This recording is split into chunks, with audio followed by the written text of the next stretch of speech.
गरीब परिवार की एक बेहद खूबसूरत लड़की जिसकी उम्र लगभग 18 साल के आसपास रही होगी। उसके माता और पिता उसके पास एक मोबाइल लेकर पहुंचते हैं और मोबाइल में एक फार्म था। फार्म में लगभग 20 बिंदु थे और 20 बिंदु उस लड़की को भरने के लिए कहा जाता है। माँ बाप भी खुश हैं और बेटी भी खुश है। लड़की को अपना नाम भरना था, पिता का नाम भरना था, जन्मतिथि भरनी थी और उसमें लिखना था कि उस लड़की के प्राइवेट पार्ट की लंबाई कितनी है। उसमें ये भरना था कि उसको पीरियड कब आते हैं और कब उसके पीरियड ख़त्म होते हैं। साथ ही उसमें ये भरना था कि उसने पिछले 15 दिनों में किसी के साथ शारीरिक संबंध तो नहीं बनाए हैं। इस तरह के लगभग 20 बिंदु थे और 20 बिंदु की जानकारी उस फॉर्म में, जो कि व्हाट्सएप पर एक मैसेज था, उसमें अपलोड करने थे। वो अपलोड कर दिया जाता है और जो जानकारी जहां भेजनी थी वो जानकारी वहां पर भेज दी जाती है। बस इंतजार था कि अब धन वर्षा होगी, बहुत सारा पैसा होगा, गरीबी दूर हो जाएगी, अब वो करोड़पति बन जाएंगे। इसी के इंतजार में थे।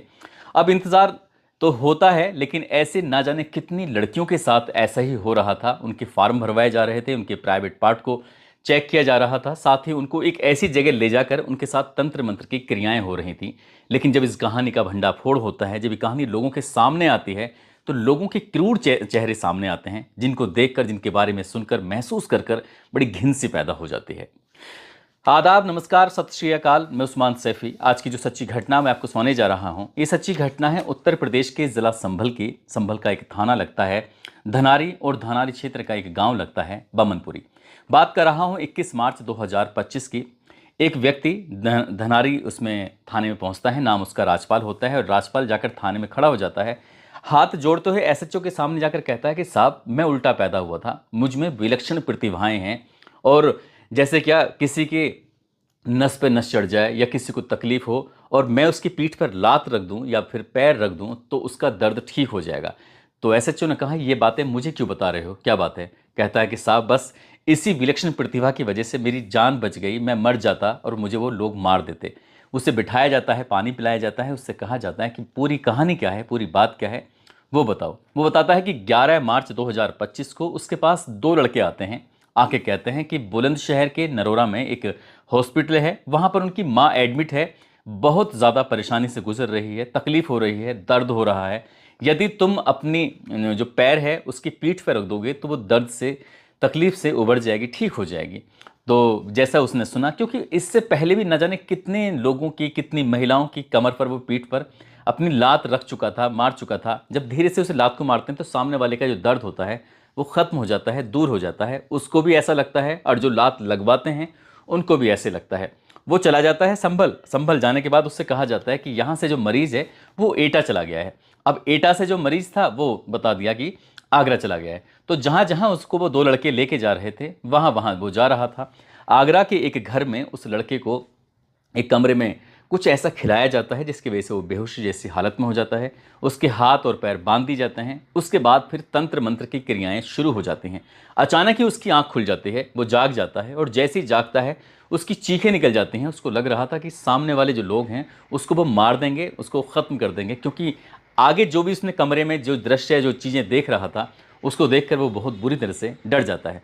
जितनी ज़ोर से वो चीख सकता था, जितनी ज़ोर से वो चिल्ला सकता था, उतनी ज़ोर से चीखता है, चिल्लाता है और उसकी चीखों की आवाज़ उस कमरे से दूर जो आसपास के घर थे वहाँ तक पहुँच जाती हैं।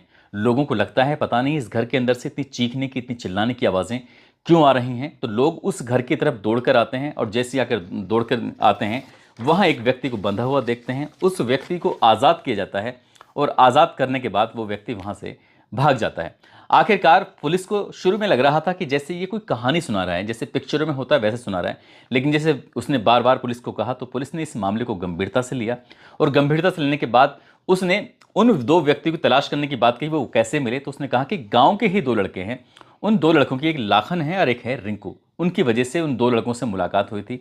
आखिरकार लाखन और रिंकू की वजह से पुलिस अर्जुन और अजय और दुर्जन तक पहुंच जाती है। कुल मिला के पुलिस ने 4 लोगों को डिटेन किया था और डिटेन करने के बाद ये जानने की कोशिश की कि आखिरकार तुमने इसके साथ ऐसा क्यों किया है।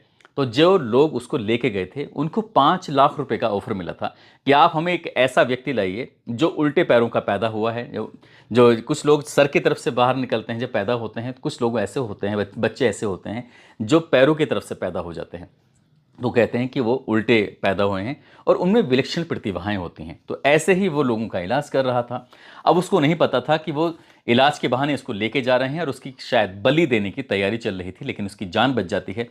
पुलिस अब इस मामले की जांच पड़ताल करती है और जांच पड़ताल करने के बाद ये जानने की कोशिश कर रही थी कि आखिरकार पूरा माजरा क्या है। तो पुलिस ने जब ये पता करना शुरू किया तो संभल, बुलंदशहर, एटा, आगरा, फिरोजाबाद, इटावा ऐसी जगहों पर दबिश देना शुरू कर दिया। और दबिश देने के बाद पता चलता है कि पुलिस ने लगभग 14 लोगों को गिरफ्तार किया, हिरासत में लिया। और उन 14 लोगों की नाम कुछ इस तरह से हैं। संभल के रिंकू, संभल का ही अजय सिंह है, आगरा से राघवेंद्र, आगरा से रघुबीर है, आगरा का कप्तान सिंह है, आगरा का संजय चौहान है, आगरा से DN त्रिपाठी है, आगरा से जयप्रकाश भारद्वाज है, आगरा से पप्पू है, आगरा से लाल सिंह है, और बुलंदशहर से दुर्जन सिंह, एटा से संतोष सिंह, फिरोजाबाद से आकाश और सोनू उर्फ अन्ना जिला इटावा से।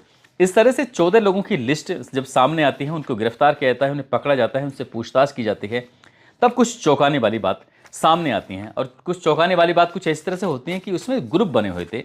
एक कम पढ़े लिखे लोगों का ग्रुप था, एक जो ज़्यादा पढ़े लिखे लोग थे उनका ग्रुप था।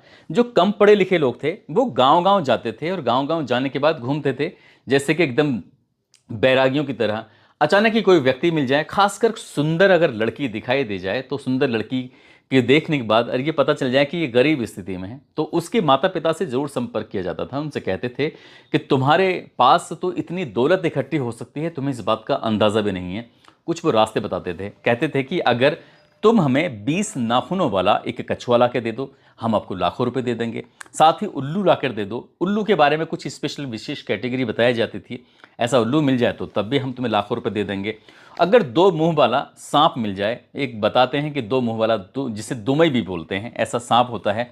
साथ ही वो कहते थे कि तुम्हारे पास विशेष नंबर, कुछ नंबरों के बताया करते थे, इस नंबर का नोट अगर तुम्हारे पास है तब भी हम तुम्हें लाखों रुपए दे सकते हैं। वो कहते थे कि अगर तुम्हारे गांव में कहीं भी आसपास कोई ऐसा व्यक्ति हो जो उल्टा पैदा हुआ हो, तब भी हम तुम्हें लाखों रुपए दे सकते हैं। इस तरह के ऑफर देते थे।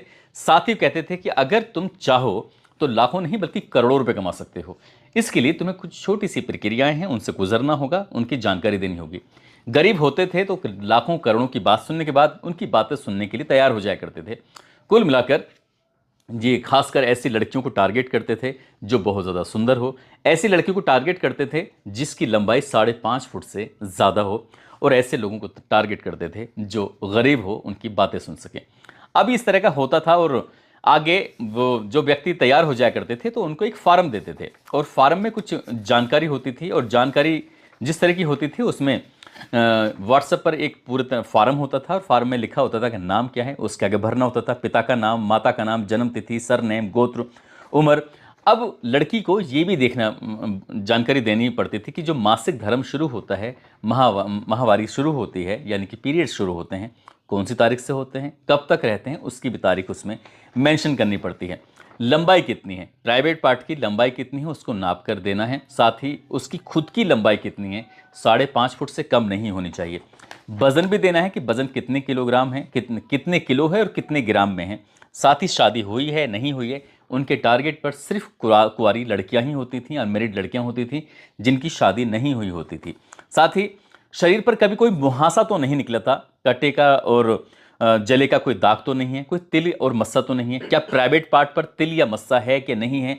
साथ ही वो पूछते थे कि कभी तुम्हें भविष्य भूतकाल में, यानी कि पास्ट में, कभी तुम्हें किसी कुत्ते ने तो नहीं काटा था, किसी बिच्छू ने तो नहीं काटा था, कभी कोई ऑपरेशन तो नहीं हुआ है, क्या आप जेल गए हैं या नहीं गए हैं। और साथ ही प्राइवेट पास के आसपास तिल के बारे में आपको बताया गया, क्या आपने पिछले 15 दिनों में किसी के साथ शारीरिक संबंध तो नहीं बनाए थे। कुंवारी लड़की है तो क्या हुआ, लेकिन किसी के साथ अगर शारीरिक संबंध बनाए तो आप इसके लिए एलिजिबल नहीं है, योग्य नहीं है, अयोग्य घोषित कर दिए जाएंगे। आपके शरीर पर किसी भी हिस्से पर कहीं कोई टैटू तो नहीं बना हुआ है, और कभी आपने कभी गाय या सूअर का मांस तो नहीं खाया है, और आज की लाश की तारीख। इस तरह से एक फार्म भरना होता था। फार्म भरने के बाद वो कई बार वो फ़ोटो खींच के उसके कागज़ का वो लगाना भी पड़ता था, और लगा के वीडियो बना के, फ़ोटो बना के उस व्हाट्सएप के ग्रुप में सेंड कर दिया जाता था। इसके बाद ये जो पहला ग्रुप है जो टारगेट को तलाश करता है, वो तो टारगेट को तलाश करने के बाद फिर वो दे देता है और ये पहुंच जाता है गुरु के पास। अब गुरु के पास जैसे ही पहुंचता है तो गुरु उसे कमरे में लेकर जाता है, उसके तन के एक एक कपड़े को वो उतारता है, उसको न्यूड अवस्था में बिल्कुल लिटा देता है, साथ ही उसको कुछ खाने के लिए दिया जाता है, जिससे कि वो बेहोशी की हालत में पहुंच जाती है। वो लड़की विरोध करने की स्थिति में इसलिए नहीं होती क्योंकि उसके माता, उसके पिता, कहीं ना कहीं उनकी भी सहमति होती है। उस लड़की से फार्म भरवाया जाता है। उसको पहले से लग रहा था कि कोई विरोध करना कर भी नहीं सकते, क्योंकि वो पहले से जब यहाँ पर एक पूरा फार्म भर के वो आई है।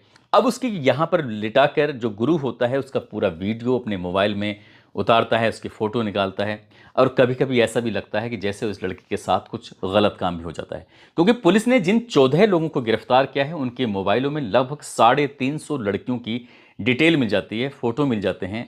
350 लड़कियों को वहाँ पर बुलाया गया, अलग अलग जगहों पर। ये अलग अलग जगहों पर प्रक्रियाएँ होती हैं, चाहे वो इटावा हो, आगरा हो, या फिर बुलंदशहर का हिस्सा हो, या संभल का हिस्सा हो।